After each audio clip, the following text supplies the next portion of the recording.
The gavel struck like a gunshot in the Lagos Federal High Court, sharp and final. Not a murmur followed. Every seat was filled, every reporter poised, every student along the back wall holding their breath. In the front row sat Andrew John, founder and CEO of John Tech, wearing a white cap-on that looked too crisp for the weight on his shoulders. His hands were locked tightly in his lap, knuckles pale, gaze fixed on the floor. He had spent 10 years building something he believed in. Now it was all on trial. At the defense table, his lawyer Johnson stood up slowly, face damp, nerves visible, his file trembling slightly. Across from him, Knack's counsel, Barrister Henry, stood tall, broad-shouldered, silver glasses perched on his nose, and a voice that belonged on a radio. "My lord," Henry began, calm and certain. "This case is simple." He let the silence build. John Tech stole Knack's drone prototype. They did so through our former lead engineer, Miss David Okafor, who left our company without cause and joined the defendant. Days later, John Tech announced Project Nova, a drone matching our specs. He turned slightly, hands behind his back.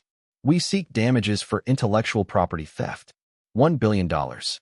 A low wave of noise passed through the court. Tight murmurs, quick pen strokes. Andrew didn't move. He was hearing the words, but he wasn't listening. His mind was elsewhere, somewhere behind this moment. He remembered building the company from a cluttered bedroom in Fesak. One table, one overheating laptop, one loud fan. He remembered when they launched an app that allowed children in remote villages to learn in their own language. When solar-powered tablets arrived at dusty classrooms. When, for the first time, kids could learn anywhere. And then, there was Nova, a small, fast drone built for African conditions. It had saved lives. It had worked. That, too, was on trial. Johnson spoke. "My lord," respectfully, the claim that Miss David's employment at John Tech constitutes theft is speculative. There is no proof that she took anything. The judge, Justice Bamidele, a composed man with a lined face and patient eyes, leaned back. "That is your response to the timeline?" Johnson hesitated. His hands fumbled with the folder. Some pages slipped, falling to the floor. No one helped him pick them up. "We deny the allegations, my lord. There is no evidence of stolen code or devices. Only employment history." Henry's lips curled faintly. "No evidence?" he asked. "We have time-stamped emails. We have her resignation. We have our internal development freeze." And then, coincidentally, John Tech unveils Nova. "The timeline is linear, my lord. It speaks for itself." Andrew could hear the flashes of cameras. He could feel his pulse in his teeth. If they lost this case, the consequences wouldn't stop at his company. They would reach schools, children, investors, engineers, the whole idea behind why he had started. The judge looked over his glasses. "Defense counsel. Any cross-examination? Any counter-evidence?" Johnson swallowed. "We will rely on our pleadings, my lord." The air went cold. Even the journalists stopped writing. Johnson sat down, staring at nothing. Andrew's jaw clenched. Then a voice, from the very back of the courtroom. "I do, my lord." Soft, clear, unshaken. A few heads turned. A man stood, uninvited, from the last row. His coat was frayed at the cuffs, his beard grown out and streaked with gray. His hair was wild. In his hands, he held a folded newspaper like it was made of glass. "I have something to say," he repeated. "Evidence." Security hesitated. Henry frowned. Johnson looked puzzled. The judge tilted his head. "Name?" "Samuel." "Sam." "You may approach." The courtroom buzzed faintly as Sam walked down the aisle. His shoes were worn down. His step was steady. He stopped near the witness box. "With your permission, my lord," he said, lifting the newspaper. The judge nodded. Sam unfolded it carefully, his fingers moving with precision. "This article," he said, "was published last year. In it, Miss David complains that her salary at NAC was cut by 40%, that her car was auctioned without replacement, that she was considering leaving if a better offer came." He turned the page. And here, same paper, same date, a quote from Mr. Anderson Chikuti, John Tech's spokesperson, describing Project Nova as part of the company's upcoming initiatives. That was months before Miss David resigned. He held the paper up to the evidence display. The headline filled the screen. John Tech eyes Project Nova for Safer Africa, Anderson Chikuti. Dated 1 year earlier. A few gasps. Some reporters raised their heads. Johnson's eyes finally met Andrew's. Barrister Henry stood abruptly. My lord, this man is not a registered witness. This is not proper evidence. The judge remained still. I will determine what is proper, he said. Then, to Sam, why should I take this seriously? Sam looked directly at the judge. Because their entire case rests on timing. If Project Nova existed before Miss David resigned, then the core of the allegation collapses. The evidence is not in the argument, it's in the dates. Justice Bamidele studied the screen. Read the article. Read the quote. Read the date. He didn't speak. Then he looked to Henry. Do you dispute this? We ask for time to verify the publication.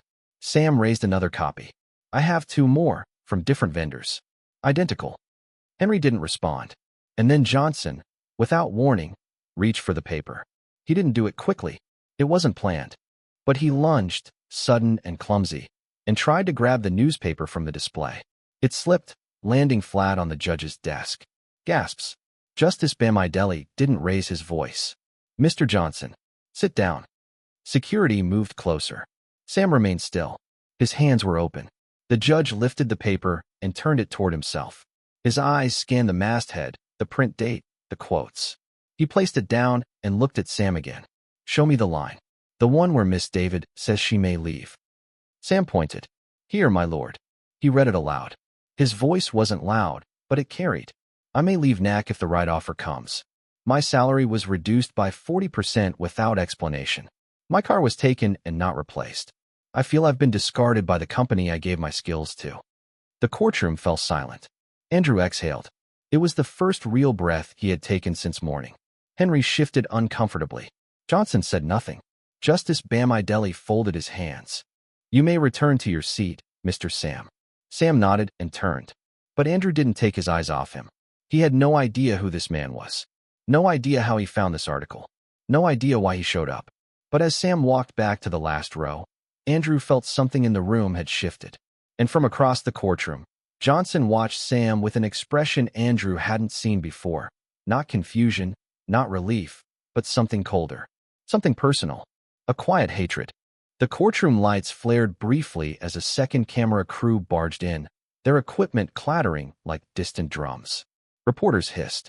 Security moved fast. Justice Bamidele's gavel slammed once, twice. Order in court, he said, voice echoing off the marble walls. Any further disturbance, and this hall will be cleared. The intruding crew was shoved to the side. Lights were dimmed. Silence settled again. All eyes returned to Sam, still standing with the newspaper in hand. Now, the judge said, quieter but firmer. Read it aloud. Sam's voice cut through the room.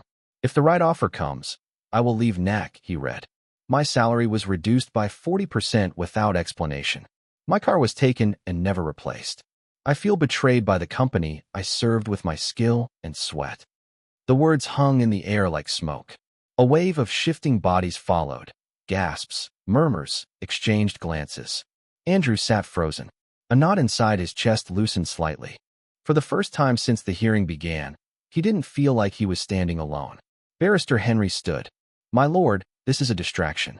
Even if Miss David had grievances, it doesn't eliminate the possibility of theft. Sam turned toward him, calm. Learn, counsel. Your entire argument rests on the assumption that Nova appeared after Miss David left NAC. But the existence of Nova is now on public record before her resignation. That destroys the spine of your claim. What remains standing after that? The gallery rustled again. The judge leaned back in his chair, eyes flicking from Henry to Sam, then to Andrew. Mr. Andrew John, he said, did your company indeed announce Project Nova before Miss Okafor's resignation? Andrew stood slowly. Yes, my lord. It was part of our public safety vision. Mr. Anderson Chikuti, our spokesperson, gave the interview last year. Is Mr. Chikuti present? A man stood from the second row. Slender, glasses, hands shaking slightly. Yes, my lord. Take the stand. He moved quickly, almost too quickly. Nervous, but ready. I confirm I gave that interview, he said, voice trembling but steady. The article is real. The quotes are accurate. Nova was being developed long before Miss David resigned. We filed preliminary patents months earlier. There was a moment of silence. It didn't feel empty. It felt loaded. Henry looked rattled. His composure cracked slightly. Johnson, meanwhile, sat with hands clenched under the table, sweat creeping down his neck. His eyes were locked on Sam. The judge spoke again. This testimony will be admitted. Counsel for Knack, you may respond tomorrow. For now, the court acknowledges the published record of Project Nova's existence prior to Miss Okafor's departure. The gallery stirred. Reporters scribbled, whispered, adjusted their cameras. Andrew sat down. His muscles ached from the tension. He looked back at Sam. Their eyes met. Andrew mouthed a quiet, "Thank you." Sam gave a single nod. But even in that moment of relief, Andrew caught something strange. His own lawyer, Johnson, was still staring at Sam. And it wasn't gratitude on his face. Outside, the sun was already setting over Lagos. The courthouse was surrounded. Reporters swarmed the steps, shouting questions.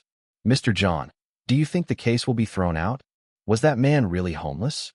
"Who is Sam?" Andrew said nothing. He climbed into his black SUV. As it pulled away, silence filled the vehicle. His aide sat nervously. Finally, Andrew spoke. "Find that man for me." His voice was quiet. "Tonight. I want to know who he is."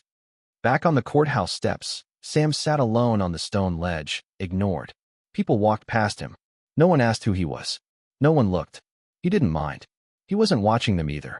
His eyes were on the street ahead, far off. Not what was there, but what wasn't. What used to be. His hands gripped the folded newspaper.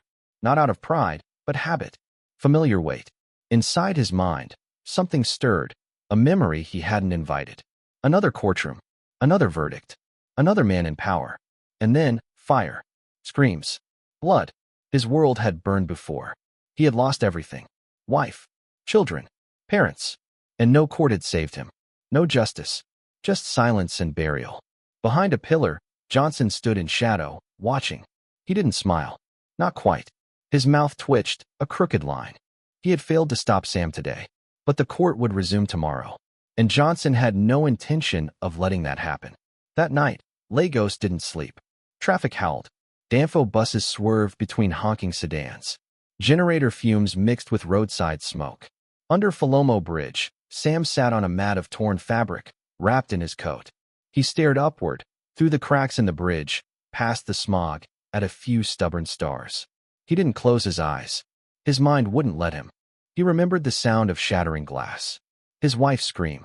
The silence that followed. He had once been a rising legal mind, known in courtrooms from Abuja to Lagos. And then it ended. That night, he had walked away from law, from names, from everything. Into the street. Into anonymity. But now, someone had pulled him back.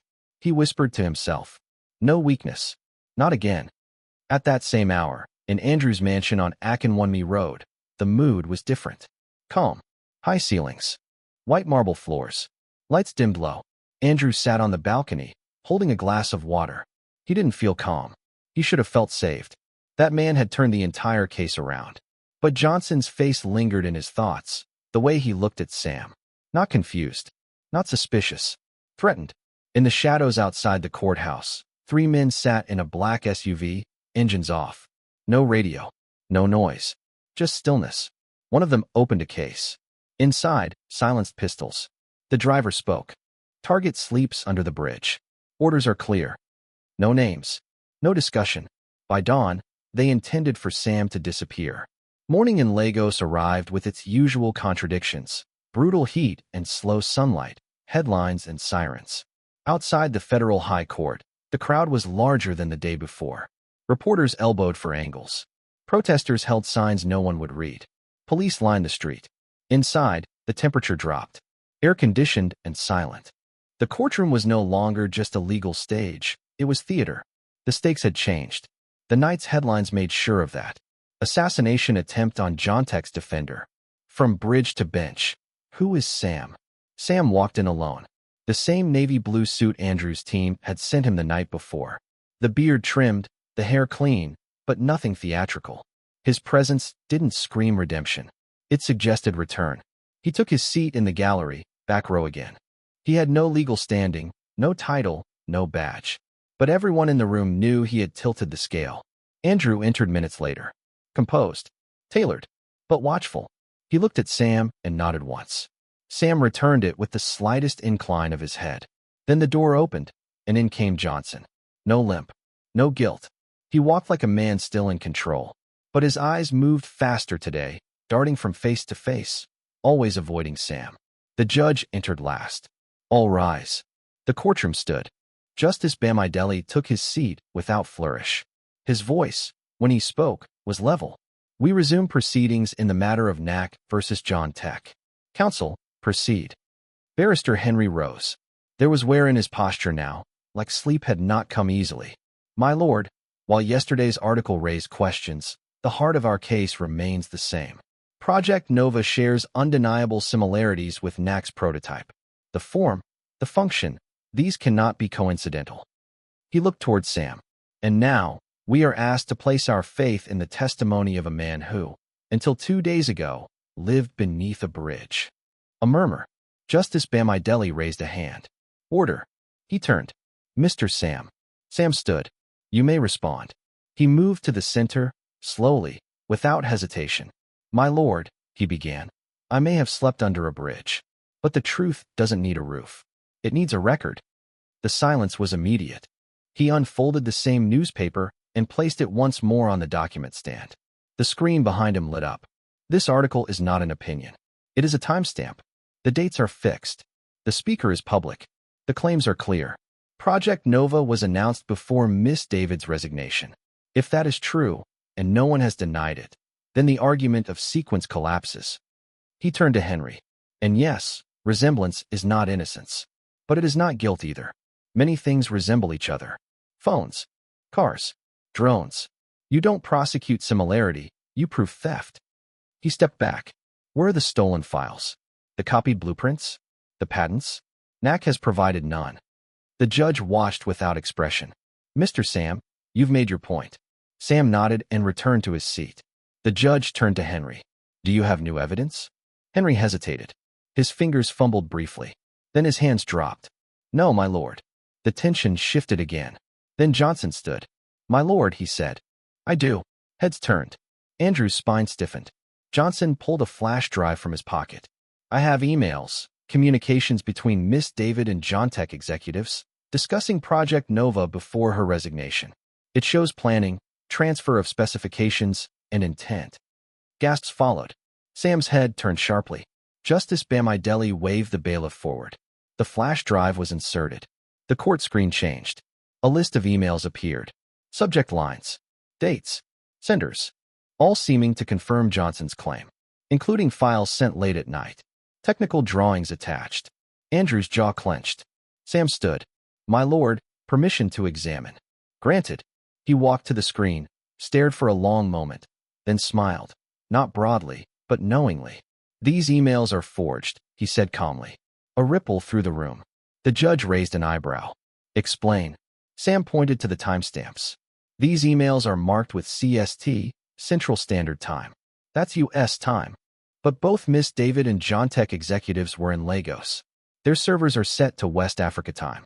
He clicked to the metadata. This is the mistake of someone using a U.S. machine to fabricate Lagos correspondence and forgetting to change the system clock. Henry looked stunned. Sam kept going. Also, these files were supposedly sent using the John Tech internal mail system. But the headers show a generic relay server. This is not how internal communication is routed at John Tech. This is imitation. Poorly done. The room exploded. Reporters scrambled. The judge tapped his gavel once, sharply. Order. Then Sam turned, slowly, toward Johnson. And who would benefit from these emails appearing today? Who panicked when truth entered this courtroom yesterday? His voice didn't rise. It dropped. Who tried to silence me last night? Now all eyes moved to Johnson. Justice Bamidele narrowed his eyes. Mr. Johnson, do you recognize these emails? Johnson was sweating. I received them anonymously, my lord. The judge didn't blink. Did you verify them? Johnson hesitated. No, my lord. Sam took a step forward. This man, Andrew John, built a company that helps children learn, that helps police rescue victims without bullets. And this courtroom nearly condemned him based on fiction. He faced Johnson again. You tried to bury a man with fake evidence. And when that failed, you sent real guns. Andrew rose from his seat, voice low but sharp. Is this true? Johnson opened his mouth, closed it, then cracked. I did it, he whispered. I forged the emails. I paid them. I didn't want to be replaced. He broke into tears. I didn't mean for anyone to die. The courtroom went still. 2 officers stepped forward. Johnson didn't resist. As they let him out, he passed Sam, but didn't meet his eyes. Justice Bamidele sat still for a long time. Then, finally, this court finds no merit in the case against John Tech. The evidence is insufficient, the timeline's broken, the claims unproven. This case is dismissed. A wave of noise followed. Applause. Cries. Flashbulbs. Phones raised. Andrew dropped into his seat, breathing in a way he hadn't in days. He looked at Sam. "You saved my life." Sam's answer was quiet. "I just told the truth." But Andrew shook his head. "No. You reminded them what truth looks like."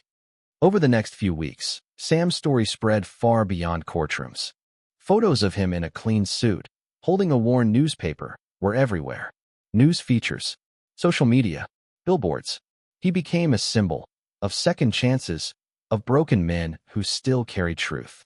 Andrew offered him a position, head of John Tech's legal division. Sam accepted, not for the office or the title, but because someone had finally asked, and because something inside him had stopped running. One evening, at a conference in Abuja, Sam stood beside Andrew. The cameras were fewer, the lighting softer. He gave a talk, not about drones or IP theft, but about grace. He spoke of loss, of silence, of how long it takes to come back to yourself. Afterward, a woman approached him. Press badge, notebook, wide eyes. Her name was Cynthia. She asked good questions. Her laugh came from deep in her chest. He asked her to coffee. That was the beginning. They were married 5 months later in a modest ceremony in Lagos. Modest by billionaire standards. There were still photographers, a string quartet, and a fleet of discreet black vehicles. But no choreographed dances, no rented influencers, no performance. Just a quiet garden, white chairs, real people, and the sound of someone finally coming home. Andrew gave the first toast. He kept it short. "For the man who saved my name when I couldn't speak for myself," he said, raising a glass. "I offer a name of my own. And a home." Then he handed Sam a small box. Inside were the keys to a home in Banana Island. Nothing ostentatious, just elegant and quiet, like Sam himself. Along with a folded note, written in Andrew's hand. "This isn't charity. It's history recognizing itself." Cynthia, in a cream-lace dress, held Sam's hand the entire evening. She didn't let go even during the speeches. Especially not then. 9 months later, they had a son. Named him Simon. Sam held him the first time with both hands, like he still wasn't sure what he was allowed to touch. He looked at Cynthia. She nodded. And then he wept. 2 years passed. Sam was no longer the man in the shadows. He wore tailored suits now. Not expensive, just appropriate. He attended conferences. Sat on panels. Mentored young lawyers who didn't know his whole story, only that he had survived something unnamed. He had even gone back to court. Not to defend billionaires, but to represent the kinds of people he used to sleep beside. Men and women with no address, no voice, no version of events the system would accept. He spoke for them the same way he once spoke for himself. Calmly, precisely, without fear. And then, one morning, he visited a prison. The building hadn't changed. Thick walls, rusted bars, and the heat of regret hanging in the air. Inside, at a worn metal table, sat Johnson. He looked smaller, paler, a man who had stopped performing even for himself. Sam sat across from him. "You came," Johnson said, not meeting his eyes. Sam said nothing for a moment. Then, "You're still writing?" Johnson nodded. "Letters. To the court. To victims. To no one." Sam nodded back, just once. "You hurt a lot of people." "I know." Sam leaned forward. "I forgive you." Johnson blinked. "Why?" "Because if someone hadn't done the same for me, I'd still be under a bridge." Silence. Sam slid a folded document across the table. "A letter to the judge, supporting your sentence reduction." Johnson didn't open it. His hands trembled just resting on it. "I'm not asking anyone to forget," Sam said quietly. "But maybe it's time you remembered who you used to be." In Lagos, people still talked about the trial. Not just because of the drama, the forgeries, the attack, the twist, but because of the strange man who stood up from the back and changed everything without shouting, without force. They told the story at universities, at startup pitches, at weddings, and at every telling, The story grew not louder, but quieter, like something sacred. Jontech continued to grow. Their education platforms expanded to Francophone Africa. Nova's newer version went live in partnership with public safety networks. Andrew was still at the helm, but now with Sam officially part of the executive board. They disagreed often, sometimes about contracts, sometimes about tone, but they never stopped listening to each other. Andrew still called him the voice that steadied the ship. Sam still called him the man who didn't blink when truth looked dirty. Simon grew fast. His first word was light. Cynthia laughed when Sam insisted that it wasn't random, that it meant something. He's not a poet, Sam, she said. Maybe not yet, Sam replied. She shook her head. He's not even 1 year old. They sat on the floor that night, Simon between them, playing with the lid of a juice bottle. Outside, the city buzzed with traffic, late-night music, and lives overlapping. Inside, it was quiet. Andrew had a daughter too, a teenager named Zara, from a relationship long past. She spent half her year abroad, the other half in Lagos. She'd taken a liking to Sam, called him Mr. Truth. Sam pretended to hate the nickname. He didn't. Zara once asked him why he never raised his voice in court. Because truth doesn't shout, he said. She wrote it down in her notes app. Later, Sam found out she'd turned it into a speech at her school debate club. They won. Years blurred after that. Not in the way that erases things, but in the way that softens them. No more headlines. No more bridges. Just a home, a name, and people who called when they needed something real. And yet, somewhere beneath the routine, something remained unsettled in Sam. A sense that something still needed to be finished.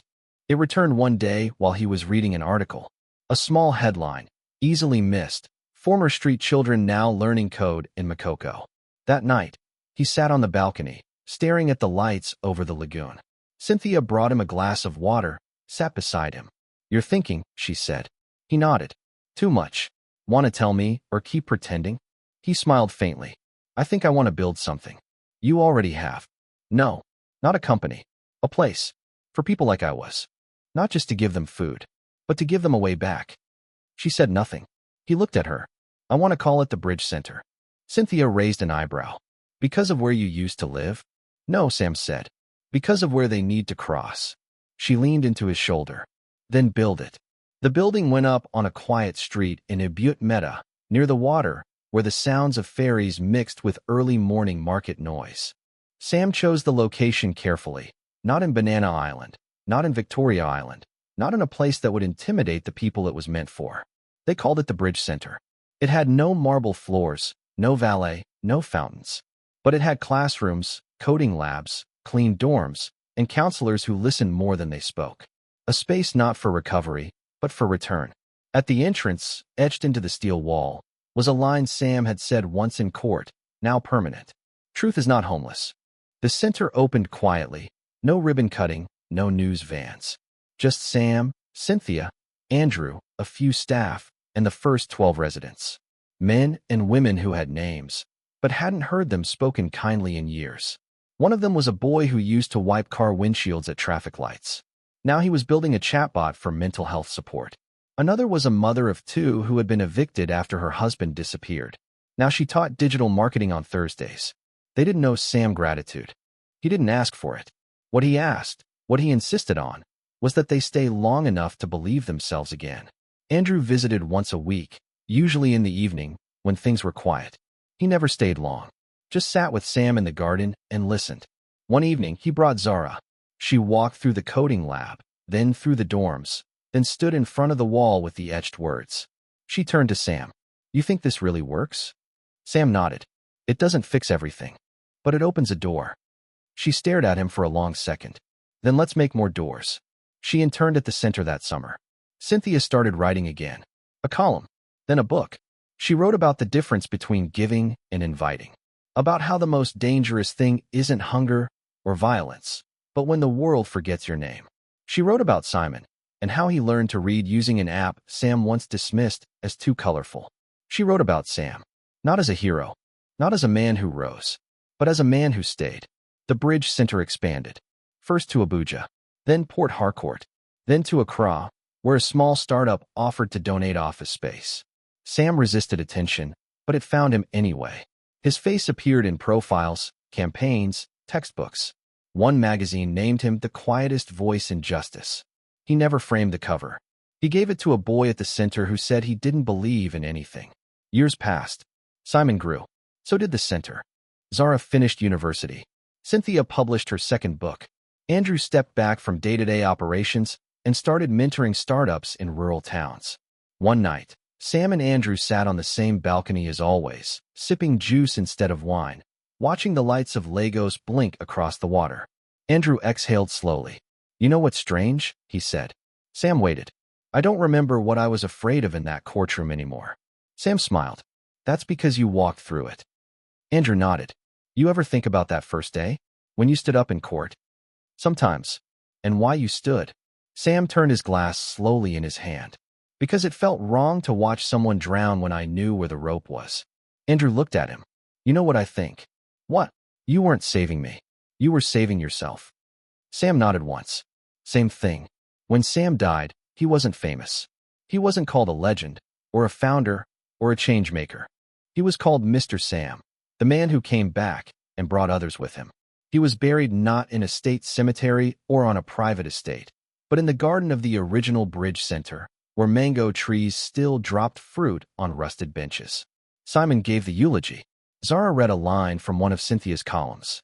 And Andrew sat quietly in the front row, hands folded, head bowed, not in grief, but in gratitude. In the end, no statues were built. No streets were renamed. But the line stayed on the wall. Truth is not homeless. And the people who passed through the Bridge Center, men and women and children once written off by the world, kept it alive, not with speeches, but with work. They built. They taught. They mentored. They remembered. Not because someone had saved them, but because someone had believed they could still save themselves.